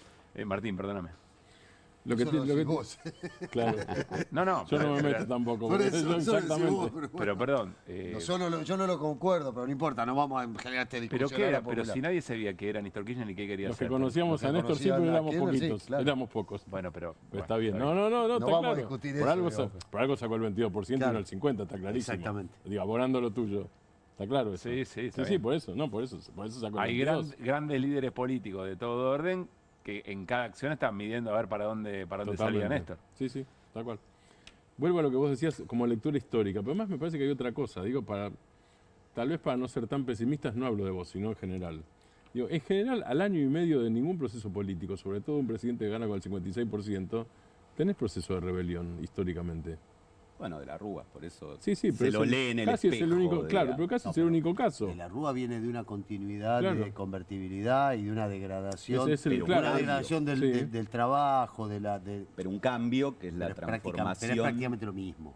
O sea, no hay una transformación de matriz estructural en lo económico. Yo creo que es la decepción ante un cambio que no se dio. Pero lo que digo es que la gran diferencia no es el sufrimiento, porque si vos empezás a pensar lo que fueron los últimos 2-3 años de gobierno, del segundo gobierno de Cristina, más Macri, más Alberto Fernández, llevas una acumulación de una situación compleja de muchos años. Entonces eso podés hacerlo equivaler a los 90, pero la gran diferencia es que en los 90 venía toda una construcción, sobre todo de mediados de los 90, de organizaciones de resistencia, que hoy no tenés, justamente porque esas fuerzas que debieran resistir están pensando en otro esquema. Y entonces eso no se va terminando de construir. Además, se trata de que no se construya tecnología. Bueno, las rebeliones se construyen cuando se construyen, no se construyen antes de que suceda. Se construyen antes, Mariano. No, yo no estoy de acuerdo. O sea, si no hay organizaciones que las puedan... Nunca hay una revolución antes de que suceda. Vos no sabés qué día va a ocurrir. Vos no sabés cómo se va a desarrollar, pero tenés organizaciones que la pueden aprovechar esa situación. Si no las tenés... Yo en 2001 vivía en la Argentina, era un ciudadano, estaba desocupado y yo salí con el changuito 2 días antes de que cayera de la Rúa con el cochecito con mis mellizas y yo no sabía que 2 días después iba a caer de la Rúa. Nadie sabía que iba a caer de la Rúa. Lo que digo es, tenías piquetes desde el 96, tenías el Encuentro Memoria, Verdad y Justicia articulando no solo las organizaciones de derechos humanos, sino un conjunto de centenares de organizaciones de todo tipo. Tenías esos diálogos y relaciones que, por supuesto, tenían que aprovechar una situación que nadie Exacto, que nadie podía saber ni cuándo iba a ocurrir, ni cómo iba a ocurrir. El MTA había hecho por abajo había un movimiento enorme, no tenía una dirección, digamos, no es que... Ahora, me quedo, mira, hay un grafo en este momento con una frase tuya que dice, se espera un 2001 que no va a ocurrir. Tal vez el punto es no buscar un 2001 como símil, porque el 2001 fue el 2001, y punto. Por eso digo porque para el 2001, esto es lo que digo, no es que se esperaba un 2001. Claro. Lo que había era una construcción política para poder construir lo que fuera que pudo aprovechar el 2001, pero no es que era para generar más la crisis de la convertibilidad que venía al final de Menem, dio una serie de factores que eventualmente, claro, eso sí va a ir deteriorando. Vos fechaste, dijiste algo así como que hacía 10 años, una década aproximadamente, vos veías una degradación en el discurso político, en el discurso periodístico, en el discurso, en general. Que no, eso hablando de violencia. De violencia, o por lo menos, bueno. De la construcción de la violencia. Yo fecho 5 años antes de lo que vos recién acabas de decir, por lo menos de mis 64 años de vida, para mí el momento social más trascendente y más pleno de felicidad que fue el 2010, o sea, la fiesta del Bicentenario.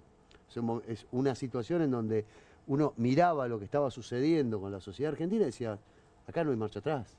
Esto es lo que uno siempre imaginó, lo que uno siempre soñó. Hoy estoy en un día muy... Me recordás felicidad. Porque era el mismo año que había dicho, este es un país mejor. Y era mucha gente. Y era mucha gente. Y vos decías, salía la gente de abajo de las piedras a estar feliz. Entonces, ¿cómo llegamos de ese momento a los 5 años posteriores que decís vos o a esto que estamos viviendo ahora? Yo creo que es una gran pregunta. Es una gran pregunta porque es qué veía cada uno en ese momento. Yo lo que ubico es, por eso digo, que empieza a surgir podría decir, la genealogía de todo esto que vivimos hoy hacia 2006, 2007, 2008. Lo que pasa es que, claro, en un momento de crecimiento, de hegemonía del campo popular, era difícil de ver, porque vos tenés ese 2010 con el Bicentenario y tenés el 2011 en las elecciones, donde es el 54% que saca en esa elección el peronismo, Cristina, que es uno de los números más altos, uno de los niveles de hegemonía más altos. Pero tenías eso otro que no se pudo ver. Y entonces hay un encierro cada vez más en qué maravilloso lo que hacemos y una incapacidad de escucha que te fue volviendo cada vez más chiquito. Entonces no hubo nunca una pregunta para decir cómo en tan poco tiempo pasaste del 54 al 36. Y entonces la respuesta clásica es que la gente es estúpida, le llenaron la cabeza de la televisión, TN, Clarín. Y es la respuesta fácil. Y debo decir, si vos perdiste 18 puntos en 4 años, primero, quiere decir que no hiciste un buen gobierno, porque no perdés 18 puntos si hiciste un buen gobierno. Y segundo, que están pasando un montón de cosas que tenés que escuchar. En lugar de eso, cada vez es una cosa que cada vez es más chiquito porque hay un no escuchar. Muchas cosas. Sería larguísimo el programa decir, pero decir una que hoy es crucial. Bueno, el efecto de la inflación. El efecto de la inflación pega en los sectores más humildes. Y el efecto de la inflación, con uno que hoy aparece como el que va a traer el retorno peronista y no pasa nunca el 2%, que era el que te maquillaba los índices de inflación y que eso jugó un rol importante. Y el crecimiento, ¿no? 2011 es el año tope del Producto Bruto Interno argentino, ¿no? Bueno, y entonces ahí empieza un retroceso, pero es esto, la dificultad para entender un montón de temas, que es cuando vos perdés la hegemonía es porque el otro hace cosas bien, pero también porque vos haces cosas mal. Y si no entendés qué hiciste mal, no lo puedes cambiar. Entonces, seguís hundiéndote en repetir lo mismo. El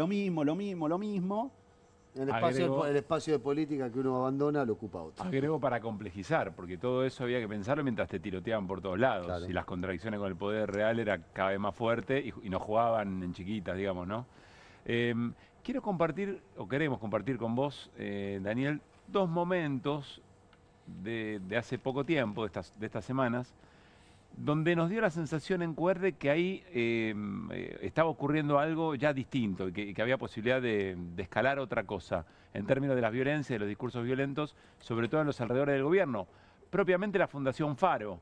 Vamos a escuchar a Axel Kaiser, ¿no? Axel Kaiser, con una función importante en esa Fundación Faro, que de alguna manera es como una suerte de usina de pensamiento de un sector del gobierno de Milei vinculado a Santiago Caputo, que decía esto. Independientemente del grupo de edad o del sexo, los progresistas también tienen mucho más probabilidades que los conservadores de informar haber sido diagnosticados por una enfermedad mental. Y después dice, los conservadores tienden a ser más sanos, más patrióticos y más religiosos y afirman haber encontrado mayores niveles de significado en sus vidas. Y eso explica también por qué muchas personas que están en estos círculos se vuelven violentas, físicamente violentas. ¿Qué ves hoy en Argentina? ¿Ves algo de todo esto que escribiste en tu libro, que citaste? ¿Qué ves? Yo estoy completamente seguro que Argentina tiene un sector de la población al que se le ha repetido tanto estos parásitos mentales que han sido infectados, efectivamente. Y lo que ¿Hay parásitos mentales en Argentina? Y claro, yo los que cito acá, por ejemplo, la idea de los derechos sociales, que donde... Sí. ¿Serían los seguidores de quién? No sé si vos los querés. No, yo los pondría obviamente en el campo de la izquierda progresista, del kirchnerismo, de sectores del peronismo. Bien, para nosotros en QR ese fue un punto, le dedicamos bastantes reflexiones, muchas preguntas, mucho temor también, o mucha preocupación. Y en las últimas horas se dio otro diálogo, otra manifestación también de ese lugar, ahora del capo de Faro, hablamos de Agustín Laje, que dijo con Eduardo Feynman lo siguiente. Dañar la vida, la libertad y la propiedad de los demás. Ahora, Milei es una persona de bien. Sí, es una persona de bien. Una persona de bien se enfrenta con todo el mundo, lo insulta, lo destrata de la manera que destrata. Mira, hay un pasaje bíblico en el que Jesús se indigna y destrata a aquellos que hacían del templo de su padre un mercado. Hay otros que le llama víboras a sus adversarios. Incluso Pedro le corta, por ejemplo, la oreja a uno de los captores. A ver, ¿qué es lo que te quiero decir? Que incluso en lo que la civilización occidental reconoce, o parte de la civilización occidental reconoce como el Hijo de Dios, uno puede ver formas, digamos así, violentas, pero formas violentas contra el mal. Es decir, no está mal, a mi juicio, si después de 20 años has estado siendo azotado, destratado. El Graf decía, lo compararon a Milei con Dios o con Jesús, cosa que también es parte de la noticia, pero nosotros veíamos también una fundamentación religiosa de la violencia, digamos. A ver, ¿ves esto? ¿Qué ves? ¿Qué te preocupa? ¿Hay que prestarle atención o estamos cayendo en la trampa de quienes no quieren orientar la agenda y la mirada? Yo creo que hay que prestarle mucha atención. Laje habló para vos. Laje habló para que vos lo analices, que sos el especialista. No, a ver, creo que una de las cuestiones es tomarse en serio a Laje, porque Laje no es... muy temprano aparece, es muy previo a Milei en cierto sentido, más allá de que sea más joven, digamos, muy previo en esto. Milei se sube a esta ola. Eso Valeria Di Croce lo cuenta muy bien en su libro. Mientras que Laje es parte de esto, es uno de los constructores de esto y gran parte del, podríamos decir, claro, el que pudo ir formando a muchos de estos pibes que son el núcleo duro del libertarianismo en términos ideológicos. Y creo que hay que prestarle atención porque este tipo de términos es el utilizado en el inicio de las experiencias fascistas en distintos lugares del mundo. No es casual el tipo de insulto, porque una cosa es la lógica del insulto, pero además, ¿cómo, no? Parásito, cucaracha, esta lógica de formas de deshumanización que tienen que ver con construcciones de plagas que deben ser exterminadas. ¿Sí? ¿Cómo se combina con eso, Daniel, la parte mesiánica de ese discurso? Porque hay una parte mesiánica creciente, me parece. Pero justamente porque es una forma de fundamentar desde otro lugar la posibilidad de la violencia que no sería aceptable en la fundamentación política, donde justamente a partir de, yo diría, no es solo el post-83, es los aprendizajes de la segunda posguerra, ha quedado una deslegitimación en lo político del recurso a ciertas metáforas, el recurso a cierto tipo de acciones. Lo que busca la remisión a la lógica mesiánica es: estamos en una situación de crisis que hace necesario aquello que pensábamos que habíamos anunciado. Es muy parecido a los vicarios castrenses de la época de la dictadura, este lenguaje, por ejemplo. Sí, y al integrismo católico. En no hablo del su catolicismo, elemento mesiánico en sí, esa parte, digo en su yo, elemento sí. mesiánico sí, pero me parece en algún punto todavía peor en cuanto a esto, al tipo de metáfora, el nivel de racialización de la Sí. metáfora. Y por otro lado, esto de que este estilo irradia. Y esa es una diferencia fuerte, me ¿Qué parece, en quiere el decir momento eso? dictatorial, que lo que busca no es solo legitimar la violencia estatal, que también lo busca, sino Ser busca popular. irradiar Se esa replique. violencia, que eso también se replique en cualquier ámbito y lugar, ¿no? Guillermo O'Donnell tenía un trabajo muy, muy interesante sobre cómo él llamaba liberación de los microdespotismos, ¿sí? Él estaba hablando de la dictadura, pero creo que está hasta más logrado en un punto. La dictadura nunca terminó de lograr ese nivel de participación activa. Lo que había más bien era una parálisis a través del terror y la aceptación pasiva. Acá se busca un involucramiento, se busca, y por eso es interesante lo que contaban en relación al miedo, lo que preguntaba, que se busca que sea sectores importantes de la población los que salgan a ejercer las acciones. Y es más bien una lógica de instigar, además de que el aparato estatal te detenga a determinado Una número parte de de la personas. sociedad ¿no? ejercer las acciones y una parte de la sociedad paralizada por el estímulo que fuere, normalmente el miedo. Claro, pero además no solo el miedo, porque es más profundo y más inhibidor el miedo a tu vecino que el miedo al aparato estatal, Claro, porque claro, el aparato estatal puede saber dónde exactamente. está, de dónde Sí, sí, proviene, cómo se articula, pero el vecino que te va a salir es mucho más difícil y lo que genera es eso, mucho más encierro. ¿Y eso está en avance? Ah, perdón. Dale. ¿Está en avance o en retroceso? ¿Está en avance o en retroceso qué? Ese proceso de implantación Irradiación. de irradiación. ¿Está en avance o en absoluto retroceso? avance, yo lo ¿Sí? veo en absoluto avance. La pregunta es esto, ¿cómo podemos trabajar para tratar de desmontarlo? ¿Sí? Me parece que ahí hemos renunciado como progresismos, en eso es un problema mucho más internacional, no es una cuestión del kirchnerismo, es una cuestión mucho más internacional, como percepciones, emociones que son centrales para el lazo social fueron destruidas por nosotros mismos. ¿Sí? Entonces, te diría un ejemplo, algo que hace a la presencia del otro son emociones como la vergüenza, el pudor, la responsabilidad.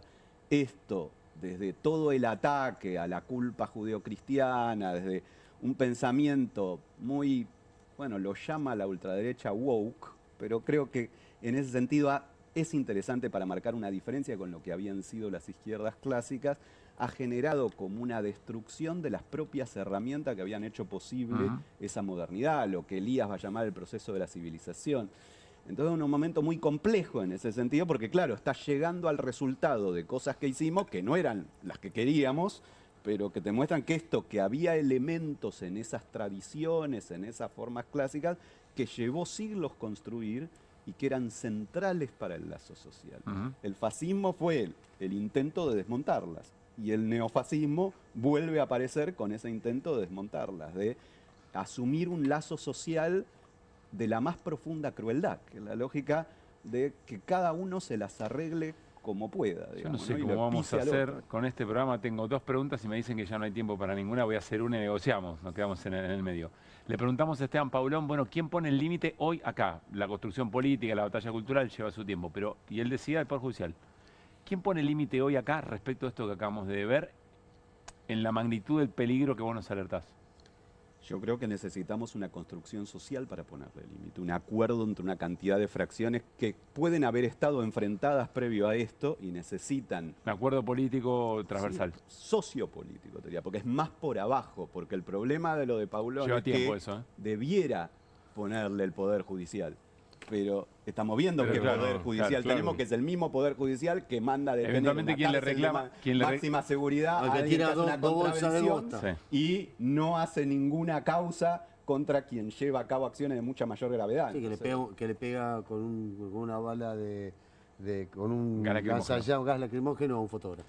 Eventualmente, claro, si la presión al Poder Judicial es ese consenso que vos decías. Daniel, gracias por haber venido. No, por favor, gracias. Siempre es un placer escucharte. Placer Bueno, para mí. nos vamos a ir a una breve tanda. Tengo 2 cosas para decirles antes de la tanda. Una es No Tire Godoy, porque lo vamos a llevar, ya cada vez vamos a llevar más gente. Pero quiere mandar un gran...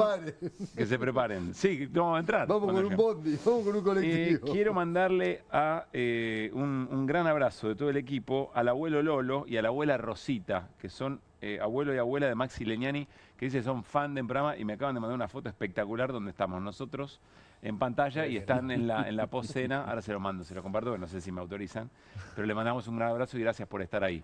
Y además quiero decirles que también a los abuelos y abuelas de Maxi Leñani, cuando puedan ir a Merlo, San Luis, vayan a No Tire Godoy porque la van a pasar muy bien. No solo que van a comer bien, la van a pasar bien, sino que nos vamos a encontrar todos ahí, vamos a hacer flor de despelote en algún momento. ¿Podemos arrancar a hacer algún lío por afuera del estudio?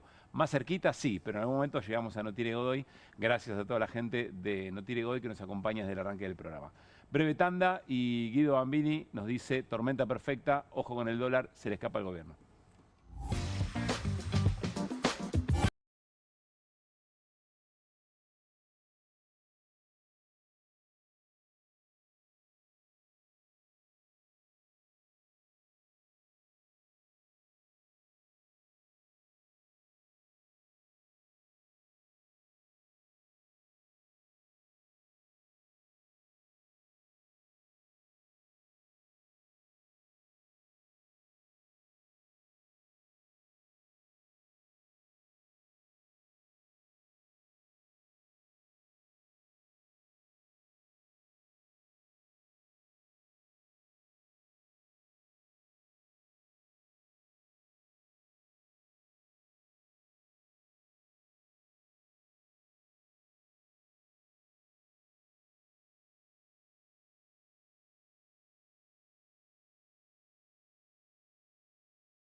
Muy bien, seguimos en QR.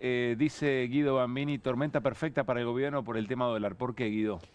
Sí, se configuraron una serie de cuestiones que hizo que en esta semana la divisa suba 55 pesos, ¿no? Ya está, como vos bien decías al principio del programa, por encima de la mitad de la banda, queda ya muy lejos lo que decía el gobierno de que iba a comprar dólares cuando toque el piso de la banda, que además ya no es 1.000 pesos, porque las bandas se van ensanchando, digamos, son divergentes, ya está en la zona de 980. Y lo que se configuró, digo, es una tormenta perfecta. La verdad que, fueron una serie de noticias que sucedieron esta semana malas para el gobierno. En primer lugar, se va el flujo. Cuando digo flujo me refiero a la oferta más importante de dólares que tiene la economía argentina, que es la cosecha.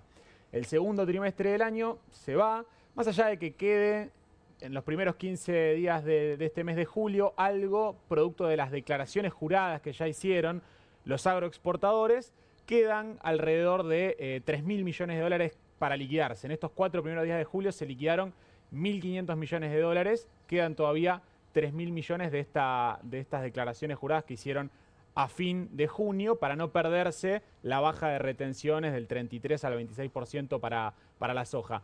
En segundo lugar, el informe del JP Morgan, ¿no? Nos tomamos un respiro de Argentina, le dice a sus clientes, el principal banco de servicios del mundo, que, bueno, justamente se tomen un respiro, que dejen de hacer tasa en pesos y que pasen a dólares y se lleven Empiecen a armar las valijas. Claro, sí, se toman un respiro, lo plantearon como que, bueno, vamos a esperar mejores precios de entrada. Bueno, empiezan a configurar un escenario muy complicado para la divisa. Se suma a esto que el Tesoro no pudo renovar el 100% del vencimiento de la deuda en pesos, ¿no? El rollover, como se conoce, fue del 58% y el Tesoro tuvo que pagar 4,3 billones de pesos. Esto es millones de pesos. Sí, deudas que vencían y que no pudieron renovar. El Tesoro tuvo que convalidar tasas en pesos más altas, tasas reales más altas, darle mayores incentivos para que no sea peor esta, digamos, estampida contra el dólar, pero aún así tuvo que pagar 4,3 billones de pesos que presionaron al dólar en esta jornada, hicieron que suba 55 pesos en una semana. Bueno, una serie de cuestiones que se van concatenando. Eso también es lo que el aguinaldo. Tormenta perfecta. Claro, también el aguinaldo de las personas, digo, cada vez hay menos trabajo registrado del sector privado, cada vez, digo, venimos diciendo, ¿no?, que son cada vez menos las generaciones que conocen el aguinaldo y los derechos laborales, pero quienes tienen aguinaldo, bueno, es en términos estacionales el momento en donde también van a comprar la divisa, donde presionan el tipo de cambio y empiezan a generar tensión, ¿no? Y para adelante es el problema, ¿no?, para el gobierno, porque se va, insisto, se va el flujo, se va la cosecha y empiezan a aparecer las dudas a partir de la segunda mitad de julio. El gobierno está expectante de que el Fondo Monetario Internacional le gire los 2.000 millones de dólares que tiene que girarle al aprobarle cuando le apruebe la revisión. No va a cumplir la meta de reservas, eso está descontado. Tanto Kirno, como el secretario de Finanzas, como Daza, el viceministro de Economía, están en este momento en Washington. No se lo habló mucho de ese viaje, ¿no? No se lo habló mucho. Están rosqueando, están negociando con el fondo. Están arrodillados. Claro, están esperando, están pidiendo por favor que les aprueben, que se lo van a aprobar, le van a dar el perdón, el waiver, como se conoce, de la meta de reserva. Pero por lo que estás diciendo no alcanza. Bueno, no. No, o sea, la realidad es que no. Entre Hernán ayer y vos hoy, me queda claro que no alcanza. No alcanza. El gobierno también está incentivando a que las provincias se endeuden en dólares. Ya se endeudó Córdoba, se va a endeudar Santa Fe, se va a endeudar, dijo Rogelio Frigerio, que en Entre Ríos. ¿Para eso? Claro, porque de esa forma liquidan. Necesitas aval en la provincia, me parece. No, pero digo, liquidan las provincias ese endeudamiento en el mercado libre de cambios. Y en alguna medida generan oferta en el único mercado que tenemos ahora. Empresas del Estado también, ¿no? Empresas del Estado también que se endeudan con obligaciones negociables, también empresas privadas, deuda comercial. Son distintas fuentes, distintos puentes. Ahí veíamos la portada de los puentes de Toto, o los puentotos que no le gusta a Mariano, el puentoto no le gusta. Bueno, los puentes de Toto. Para mí es espectacular. Que no tiene gollete. O los puentes de Toto, que está desesperado por seguir consiguiendo endeudamiento. Este modelo, insistimos, se sostiene por la vía del endeudamiento. ¿Quién va a pagar la deuda? Bueno, esa es la gran pregunta, ¿no? Se puede ¿Quién va a generar pagar un la efecto de fiesta? puerta 12. Pero es otra fiesta. ¿Qué duda te queda? No, bueno, está bien, pero El que está es hablando, descomunal. seguro. Ahí está, él. Es Y el pueblo, descomunal. ¿Vos lo vas a pagar? el pueblo va a pagar la deuda, como siempre. Digo, la deuda, ¿Pero es pagable? la deuda del Fondo Monetario Internacional. Bueno, habrá que ver en el futuro si efectivamente otra coalición política que gobierna este país se sienta a negociar de otra forma, a buscar algo también distinto, como fue excepcional el préstamo del Fondo Monetario Internacional, violando el propio estatuto del fondo. Claro. Es lógico que en ese mismo sentido sea excepcional lo que se busque a la hora de negociar el refinanciamiento un condicionamiento de políticas públicas durante todo ese Mirá tiempo. qué diferencia entre pagar una fiesta y pagar otra, ¿no? Sí, ¿cuál era la otra? La otra era la de la felicidad. La fiesta verdadera. La del Bicentenario. La fiesta verdadera. Hoy Mariano está, ¿no? Como con esa... Pero es que, perdóname. Estás en el 2010, te quedaste en el 2010. ¿Cuándo vos fuiste a una fiesta buscando rentabilidad? Nunca. El nivel vos a la fiesta cagate de risa, pasarla bien, acá guita. Bueno, el ministro de Economía de Macri en su momento llegó y dijo, bueno, Argentina está totalmente desendeudada.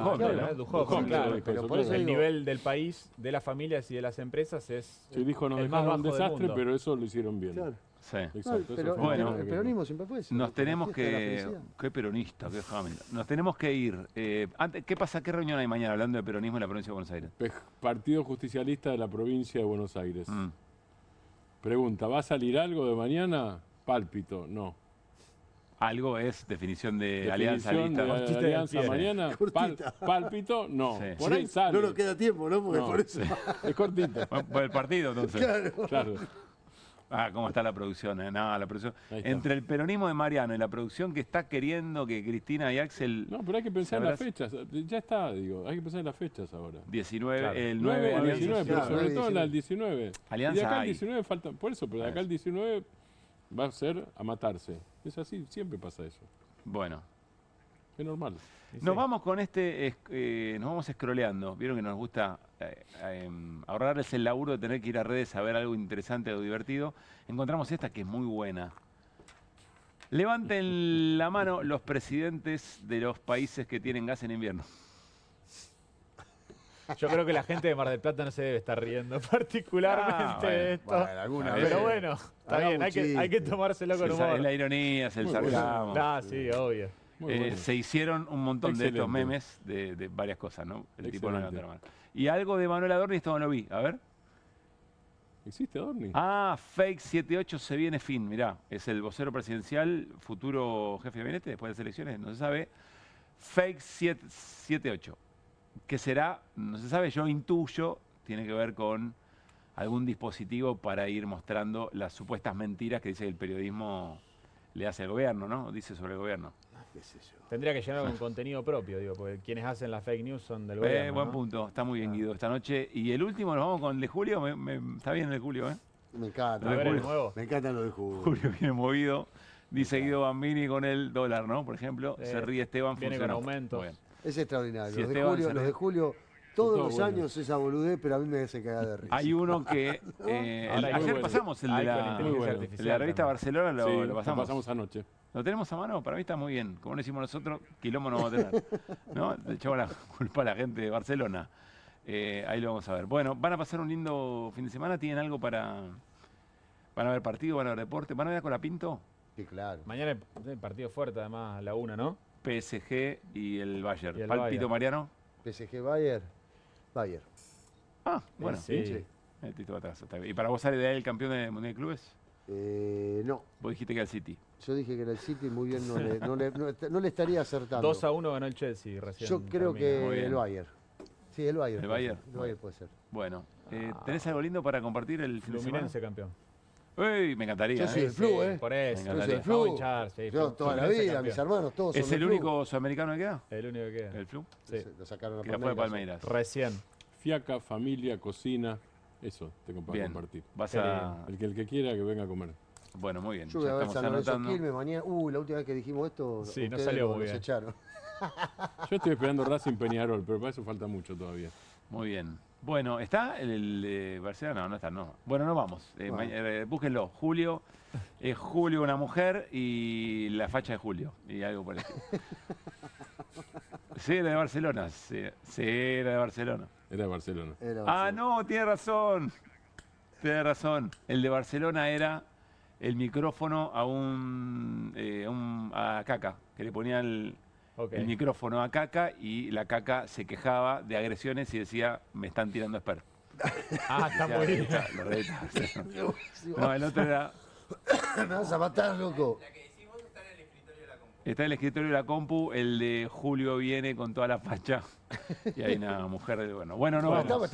Inauguramos los memes orales. Claro, está. Dígalo con mímica, divagando totalmente. Es un divague total. No, pero existe. Propio del viernes. Estamos con el barco así al garete, ¿no?